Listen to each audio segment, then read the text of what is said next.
where I'm at right now, we're just going to start with that, is the handrail that goes up the main staircase. You all know what that staircase looks like. Needs a handrail. This is a $35 handrail, 12 feet long, a little under an inch and a half this way, and I believe an inch and 11/16 this way, which is right under an inch and 3/4. It's got a flat on the bottom, and it's milled from a decent quality pine. You can see the growth rings are small, they're tight, they're running down the length, but I didn't like the cost of that. I still bought it, and I'll say why in a second. What I ended up doing was I went over to the lumber in Lowe's and I bought that. A 2x12, or what was once a 2x12. And I made sure that I picked a 2x12 that had very straight grain, at least on the edge. Usually that's the way a 2x12 works. One edge you can see comes off the edge of the tree, and it's kind of quarter sawn looking. Long story short, I ripped this 2 1/4 inch piece out of that 2x12, ran a round over bit, and made a handrail. That's the short version. It went through a planer, skimming it off on all 4 edges, then routed it. And of course, like I said, I made sure that I picked a piece that had the grain that would run through the full length. There's a little wave, but it makes it all the way down its length, so it's a strong handrail. So the difference is the 2x12 I bought was $21. So out of that, I got a handrail. Again, this one was $35, but I had to make it. It did take a little time. I had to stew about it in the store, all that. But I ended up with still 12 feet of material minus the 2 1/4 inches. So then the next thing I did is I made this. Now look at that, coming out of a 2x12, not a knot in it. That's where we're at, and from here I'm going to finish up this stuff with some finishes, installation of the handrail, and then we'll just kind of go throughout the rest of the video however it happens.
You'll have to forgive the low light, but I wanted to show a couple of details.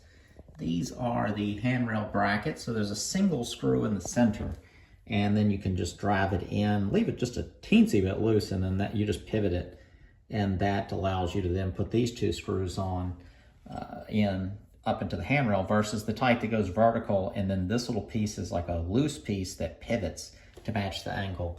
This costs a couple dollars more to get these, but they're heavier duty. They look better than that sort of economy handrail bracket, and it's easier. And so I think that little bit of ease to where you just make sure you get them all in the same line and then just rotate that to the right angle to match your handrail is a much better way to go about it. It is relying on just a single screw, but it's a nice heavy duty screw. And I went with 4. And that's just the spacing of the studs in this house. It's like weird, uneven, big spacing, 2 feet. But yeah, the handrail's right here. It's all finished up.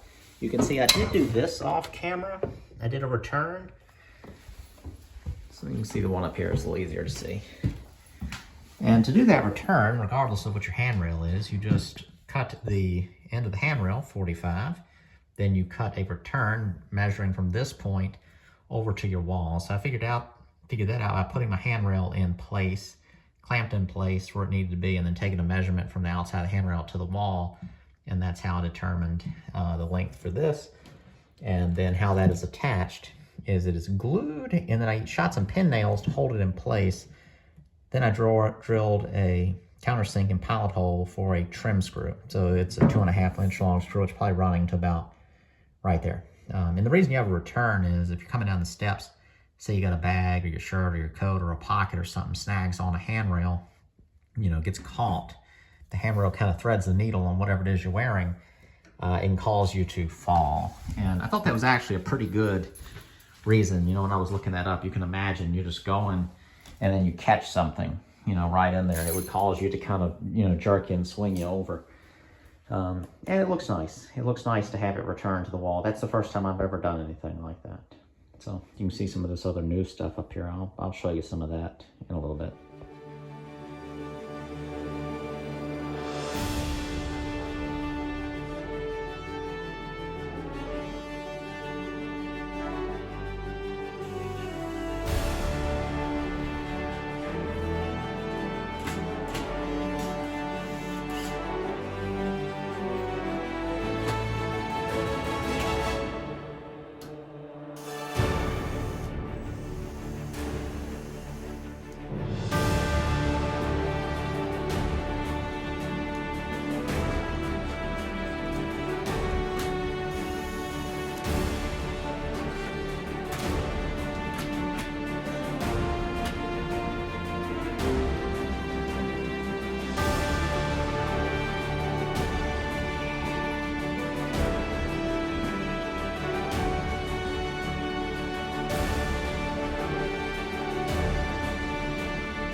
All right, handrail's in.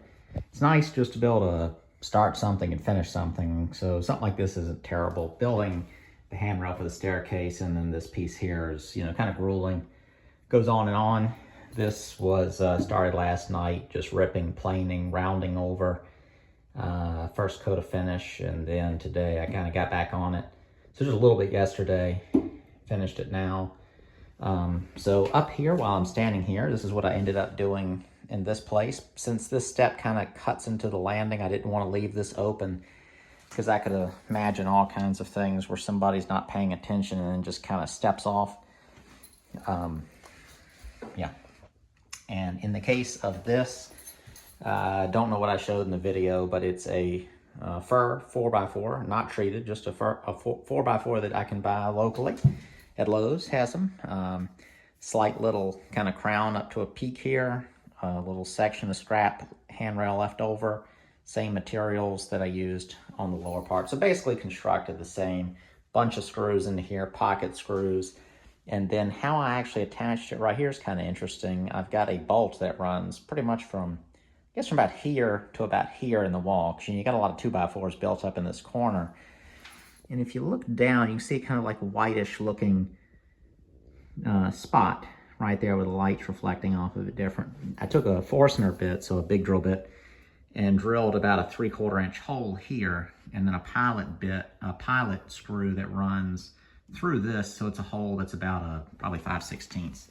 And drilled the hole all the way through here and through here, so that it's basically a big construction grade 5 lag bolt that is pulling this really tight to the wall. So that made it super duper secure. Now this post, again, it's more just as a little safety thing. It's not really, nothing attached to it otherwise, but you still want it strong.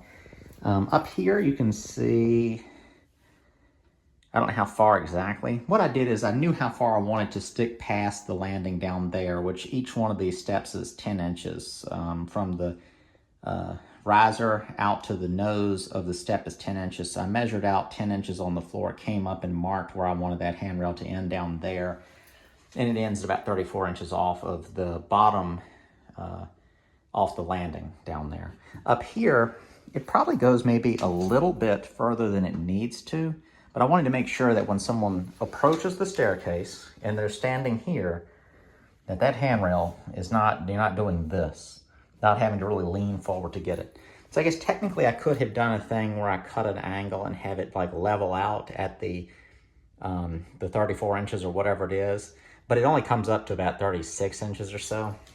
I think handrails, you can have them up to like 42 or so inches, but it gives you a good grip to hold on to it before you start going down the steps. Originally, touch on this. Originally, I was just going to have a handrail running up here, and I could have had it run really good attachment down here, because that's the like tripled up or doubled up 2x10s or whatever they're in the wall there, that all the that makes this opening for the staircase. And then I've got all the 2x4s that are in this corner up here. Plus, I could have attached to this post as great attachment all along this wall. And then left all this, because you can imagine trying to get something around that corner down there. Now this thing sticks out 4 inches. So I just decreased the ability to get something around that corner by 4 inches.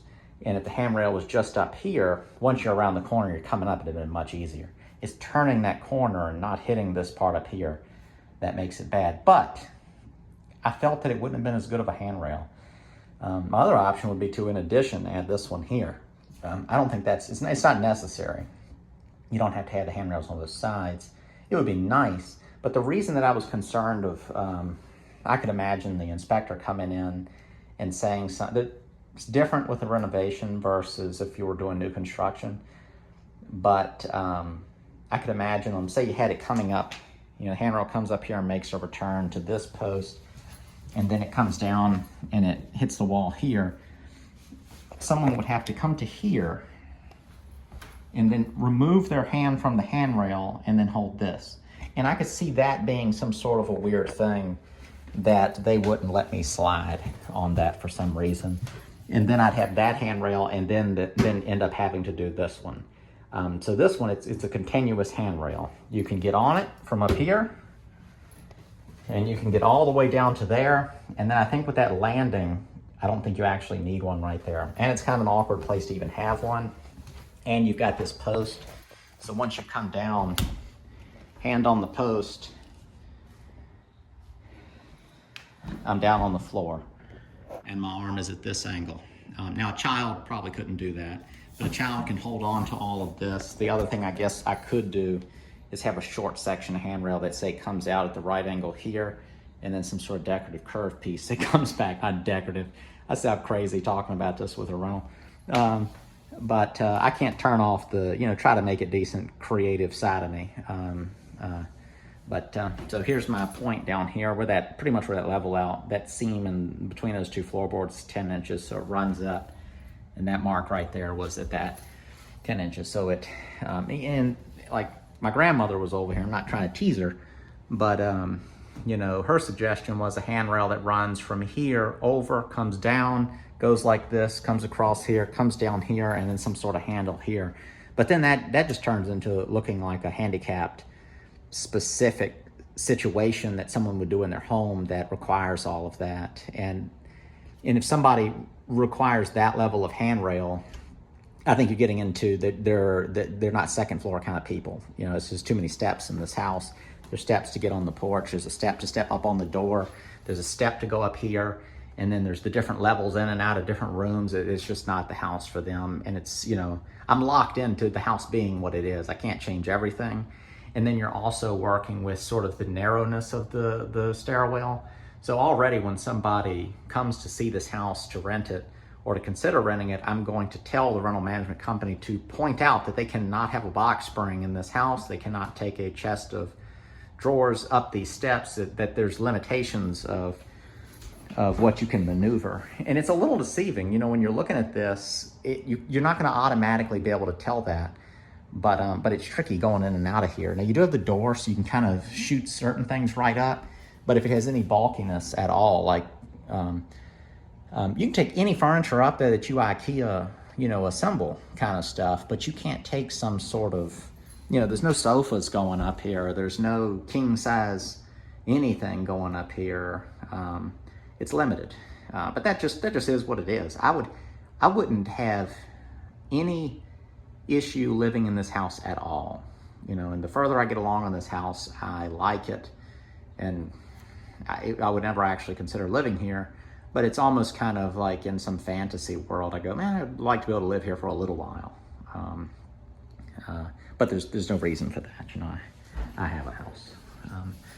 But yeah, so that's that. Handrail's done, and I think that completely completes the staircase and all handrailery. I'm just now realizing that, so that's good. I don't know what I ever showed originally. I think I'd shown all this trim, and then again, I didn't show all of that, but I'll show some of that in this video.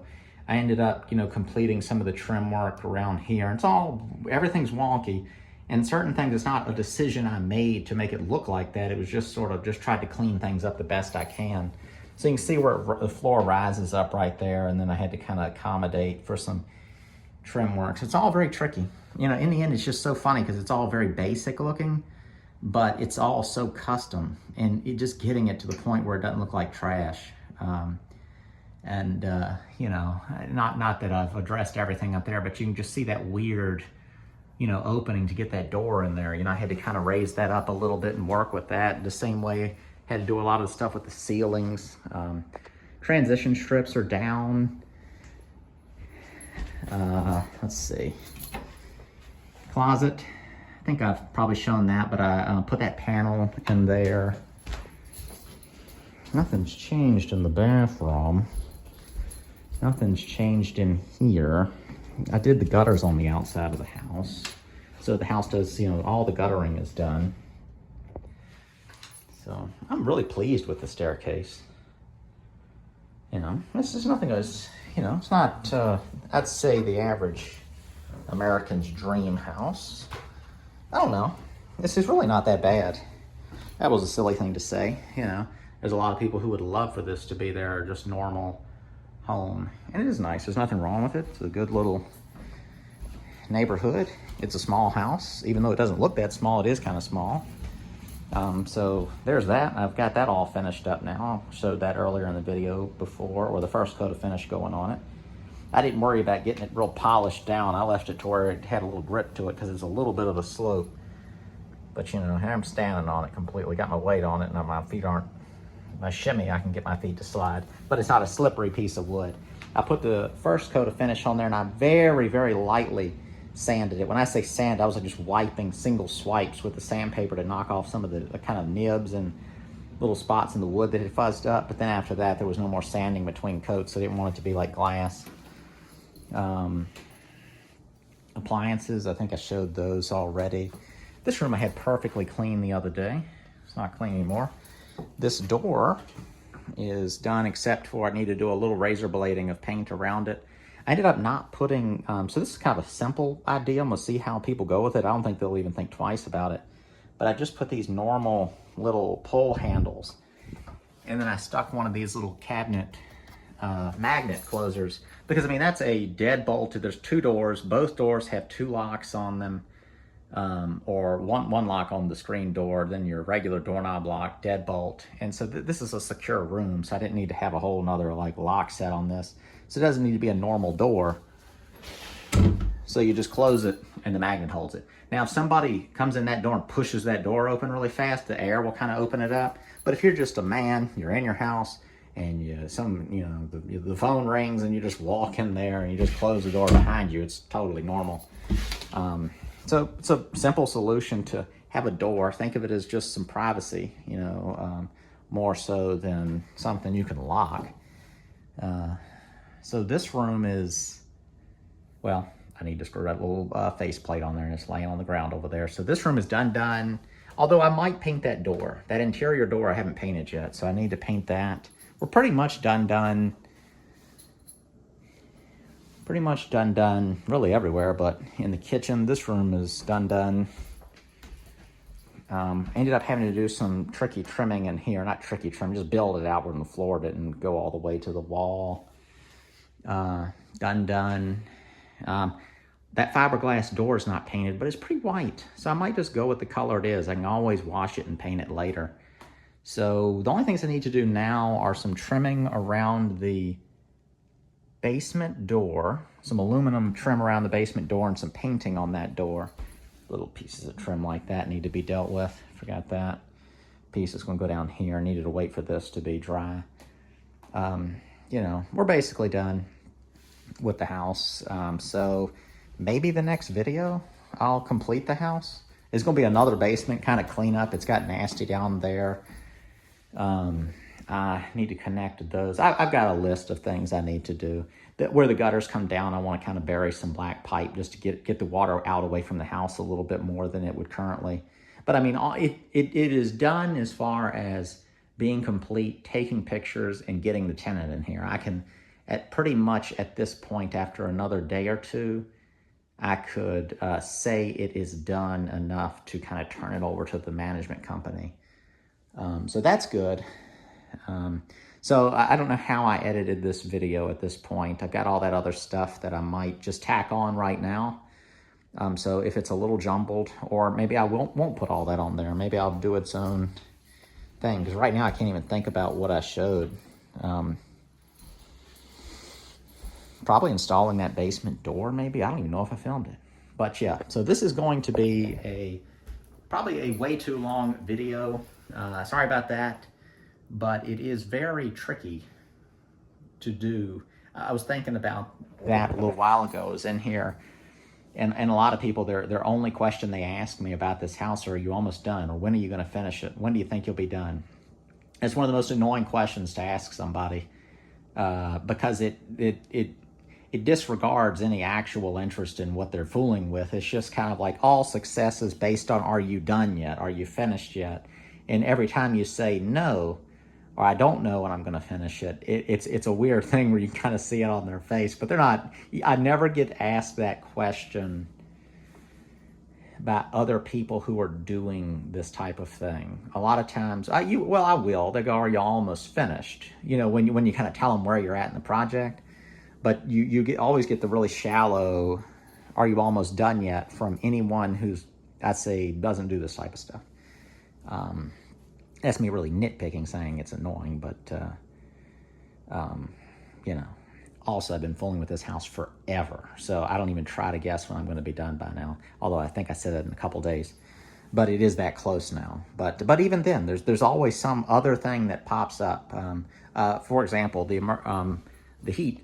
Everything, heating, cooling works, but for whatever reason, the actual emergency heat's not turning on. So if I leave for several days and I come back and it's 50 degrees in the house, for example, and I want to warm it up to 70, because I'm going to be, you know, I want to be here and I want it to be comfortable and paint to dry fast, all that type of stuff. If I just turn it to 70, it automatically goes to auxiliary heat and it doesn't turn on and it won't come out of that stage. So I have to turn it up a degree at a time and then slowly climb up to 70. So I got to just call the guy who put the heat pump in and tell him that. And I think it was just when he installed it, something's wrong with the wires. I kind of doubt it ever worked, because I really never used the heat enough here to have discovered it. And then I discovered it when it was super cold. Well, that is going to wrap things up for this video. Thank you all for watching. Be sure to click on all the stuff that I put down below. Patreon, if you want to contribute, subscribe to the channel, click all that, leave a comment, do all the rest. Appreciate you all watching. We're very, very, very close. I think we've got like 2 or 3 more videos and we will be done with this house. Then I'll put the edit together, which is the entire thing. I might do several. I might do one that's kind of extended, because it is an enormous amount of stuff to put in a video. So I might do kind of a long version and then sort of a 10-minute version. And then I might, just to be funny, do something like a 2-minute version where it shows the entire house renovated in like 2 minutes. I think that'd be kind of fun to watch. It'd be fun for me to watch. But yeah, that's it. Thank you all for watching. See you next time.